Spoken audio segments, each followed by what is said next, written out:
discussion. So tonight we pay attention and we focus on the ODM party leader, that is Raila Odinga's African Union bid, that is for chairmanship. And of course, to help us navigate through this discussion is Arnold Maliba, Strategic Communication Advisor at United Democratic Alliance Party, that is UDA. Arnold, thank you so much for making time to talk to State of the Nation. Thank you very much. All right, so we'll get straight away to this. Well, Raila has shown interest in this AU chairmanship to rather to be at the helm of African leadership. Well, how do you, first of all, when you received the message that Raila was now eyeing this seat, what was your initial reaction? Well, first of all, as a party, I think we already had a hint that this was work in progress. It's not a declaration that came from the blues. At some point, you will remember that the Prime Cabinet Secretary, Honorable Musalia Mudavadi, while in Bondo, hinted at breaking big news. So it's been something that has been under works for a while to look at the viability of his candidature.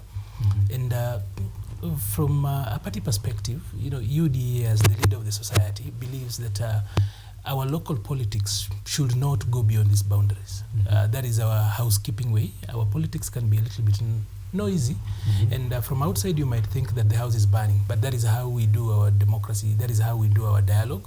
Dialogue is never easy. If anyone ever told you that dialogue is easy, they lied. People fight because they're afraid of dialogue. They're afraid of engaging. So dialogue is a little bit difficult. So we think and feel that the person of Raila Odinga fits the bill for this particular position.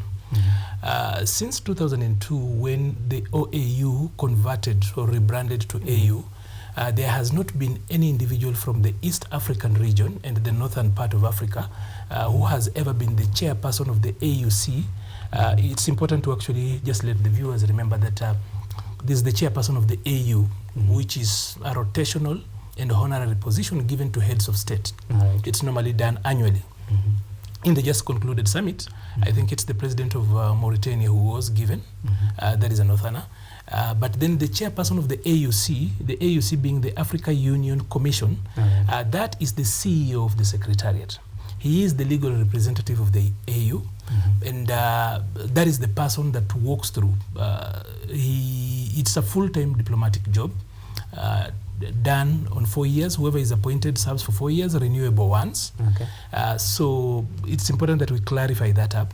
And we think that Raila has got the experience. He's got the skill sets that actually would serve that particular office. He's got the networking. And from, I don't know whether I'm allowed to split opinion, but I would say that from a personal perspective, I think that would be a dignified way of him exiting politics. I know from the political side, no one really wants to talk about the word exiting, but he is 79. On 7th of January in 2025, he will be turning 80. In 2027, he will be 84. That is a man who actually has seen many days, and it would be unfair for a country that is a child-rich nation like ours. As a country, we are slightly over 50% are 18 and below. So we are a child-rich nation. So for an 84-year-old person still to be the one fighting for the rest of us, you definitely could be a Generation Z. I am a millennial. Millennials still think they are young, but the youngest millennial is 27 years old. Millennials are people aged now today, not older than 43, not younger than 27. So they've come of age. That is about 31% of 31.5% of our population. Generation Zers then being 32.7, I think, if I have not forgotten. So I think that the bulk of the population now is made up of millennials and Generation Zers. And even as Generation Zers come of age, just remember that behind them, there is this group of human beings who were born after 2013. We call them the Alpha Generation. So there is quite a generational cohort, a number of generational cohorts behind us. So I do not think that it would be wise or even safe for the person of Raila to run in 2027. At 84, I think for a nation like ours, where 70% of all Kenyans were born in the last 30 years, I don't think. But then, of course, there's the democratic part of it. So that's where we are. I think Raila will serve very well. And as a country, we are okay. I know that I am not licensed to speak on matters diplomacy, but I would just love to actually indicate that the candidature is supposed to be presented from a region. Yeah. That's the best way. So we hope that we will be able to convince our neighbors. We know that Djibouti has got, there's a hint of Djibouti putting in a strong candidature. Of course, there's been the whispers in the corridors of Nairobi that Kikwete too could put in his candidature. But we are hoping that since for the AU chairmanship, the president of Mauritania has taken, and that is North Africa, we could then go to the table and try to negotiate and say that let's have the AUC chairperson by consensus. And since for the last 23 years, there has not been anyone from our region, and we have got a candidate, a befitting one, allow us to actually just run this particular show. All right. Because West Africa has actually had it twice. All right. Central Africa has had it twice. Okay. The southern, the SADC region has had it once. Okay. Yeah. Well, when you look at, you know, yet again, the whispers about the candidate that East Africa, of course, that is Kenya. We've talked about, you know, our neighbors, Tanzania there, then Djibouti. When you, hypothetically speaking, let's say they present their candidate, and of course they all come from East Africa. So what does it mean, you know, for Raila? And do you fancy his chances of maybe, you know, having that seat?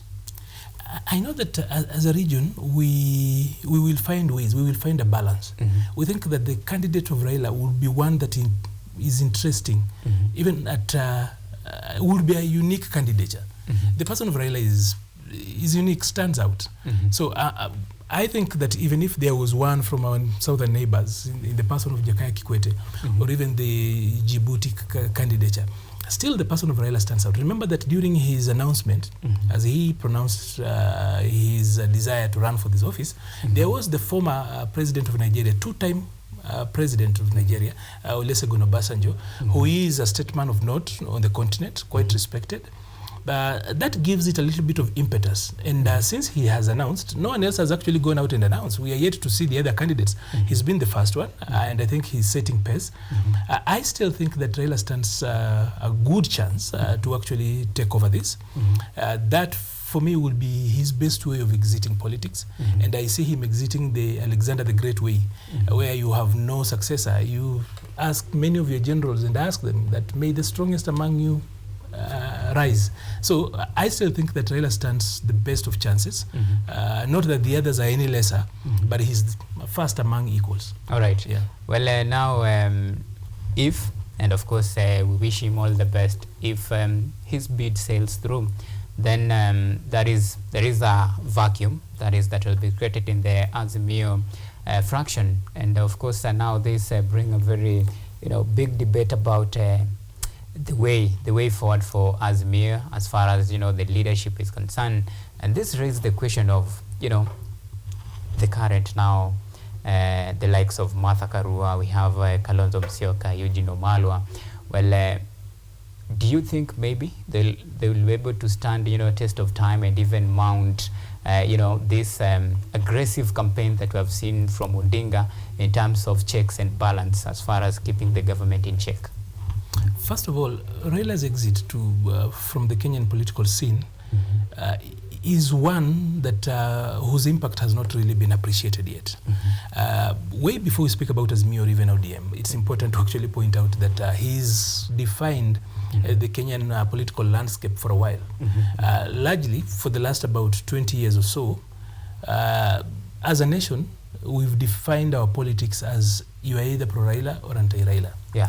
In the backyard, in the places where he commands support, there have been people who only get to win elections just by saying they will support Baba. That is enough. It's sufficient enough to earn them votes. Then there are people who have made a career elsewhere by simply being anti-Raila. So if you come off as a person who's actually sharply opposed to Raila Odinga, then you have got political premium to even win a seat. So his exit means that we will reset our political landscape.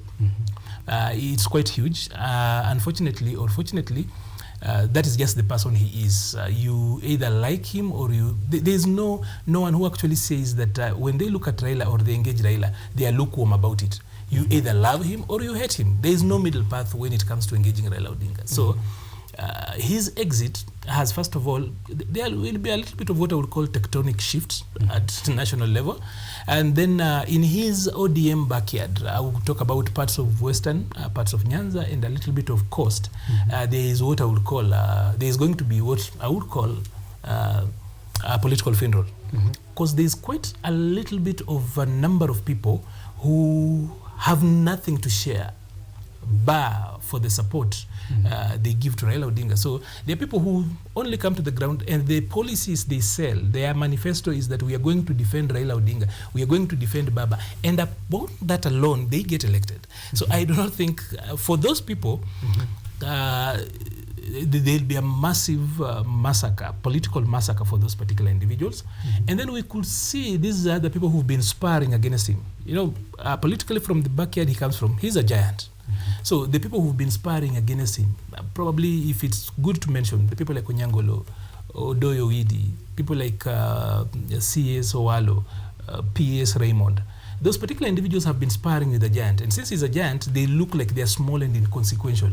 In the absence of the giant, the people who have been sparring with the giant become so strong because they've been fighting with the biggest man around. Those individuals, you will actually have to watch them. Those guys, probably if you will fix, wanaweza peleka watu wengine mbio kimbi kwa ground. In his absence, there would be total annihilation of other people who have nothing other than being pro-Raila. In the regions where people have made careers by simply demonizing Raila and fighting Raila, again, there will be no scarecrow to use against him. Now, largely, now we could probably look at it from the macro level and look at Azimio now. I'm hoping, and I've seen the person of Kalonzo Musyoka try to stand up and stand in. I saw him trying to go to Kibra the other day at Kenyatta Market and trying to address and speak to people. I've watched clips today where he was talking about corruption. So they will be forced to step up. But be that as it may, I still hold that the distance between how the nation then moves forward, the answer is among millennials. As a sub-cohort, because that is the core of the people who want votes. Because even as we speak about Generation Zers, it's just barely about 5 to 6 million of them who are of the age of majority and therefore have got the voting rights. The bulk of Generation Zers are still under 18. So there are a number of them still in college, others, the bulk of them actually being in secondary school, and a little bit of intermediate primary school. So the biggest group that is actually voting are millennials. So these particular individuals have to shape the next future of the country. Have they learned anything from Raila Odinga? What would be their approach? Because these are the people who grew through the digital revolution. They are quite different, far removed. They are not necessarily very digital. They are not digital natives like the Generation Zers, but they grew through the revolution. So they are both. They hold both. It's quite... And even among millennials, you struggle sometimes to place them. That's why we now have got a sub-cohort called exennials, the people who were born between 1980 and 1985. Those guys are millennials proper, yes. All right. But again, they have got some traits of that flip on the other side. So this, for me, even as Raila moves in, if he moves out, by the way, whether he gets the AUC chair or not, as a matter of demographic imperative, somehow he's going to give way. All because no one argues against age. No one has ever argued with age and won. So demographically, as an imperative, he will eventually exit. As he exits, I think the bulk of the nation's future thrust and trajectory should be shaped by the people within this cohort called the millennials. All right. Yeah. And you mentioned about a very interesting, aspect as far as this particular succession is concerned. Now that if, of course, and time will come when, the history about Raila Odinga, his influence in the Luo Nyanza, and of course in the entire spectrum of Kenyan politics, that time will come and we'll put that to bed. Well, now the vacuum that has been left, or rather that will be left.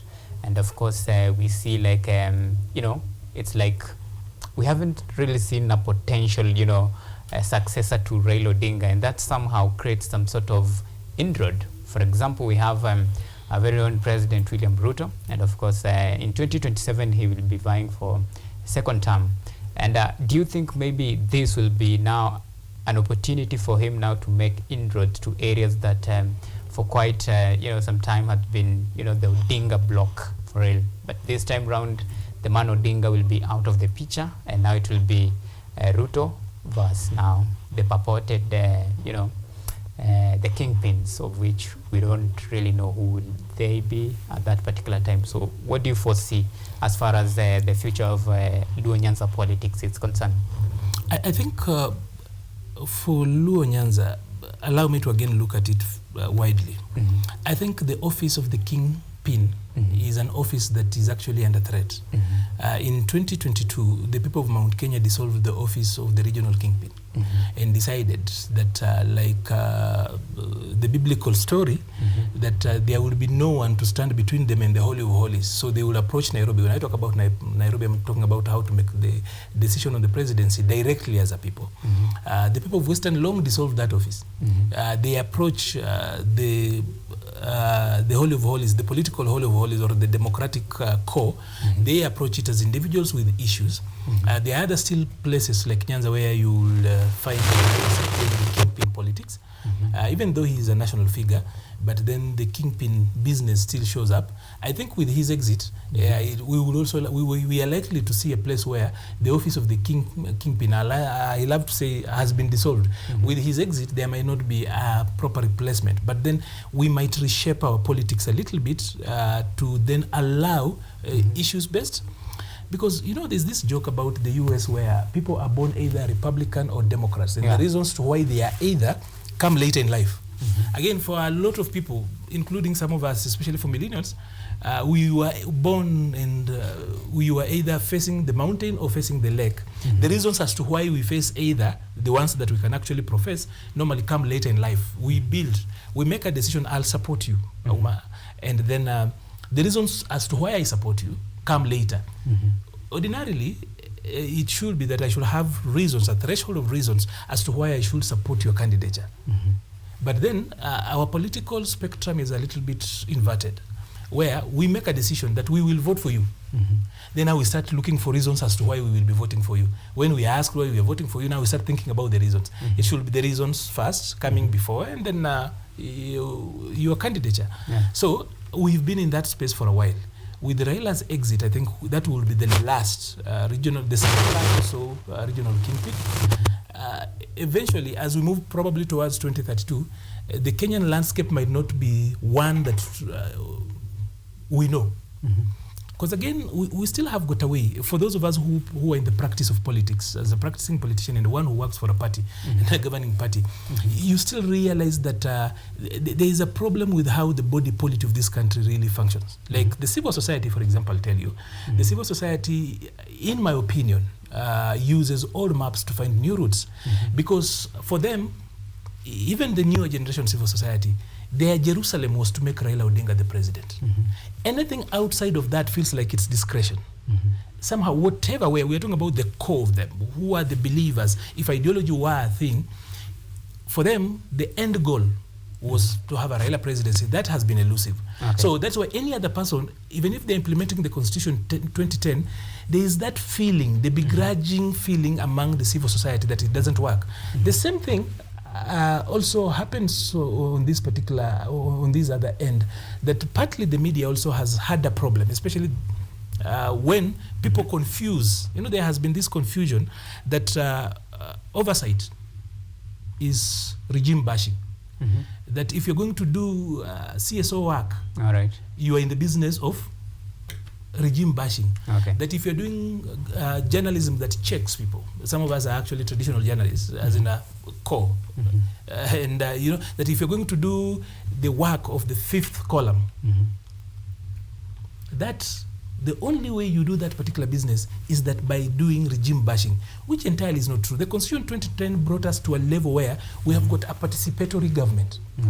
So being a participatory government, it means that now the role of the people does not end with voting the leader. There is the part of public participation and stuff. So there is a new Kenya that arrived, but we, the people that it was supposed to arrive for, do not think that it arrived. Okay. So probably we will need to again reorient people and tell them that we are way beyond the Mapambano days. All right. We are way beyond comrades' power. Okay. It's at a time when even at a school, you guys have to engage. It's participatory.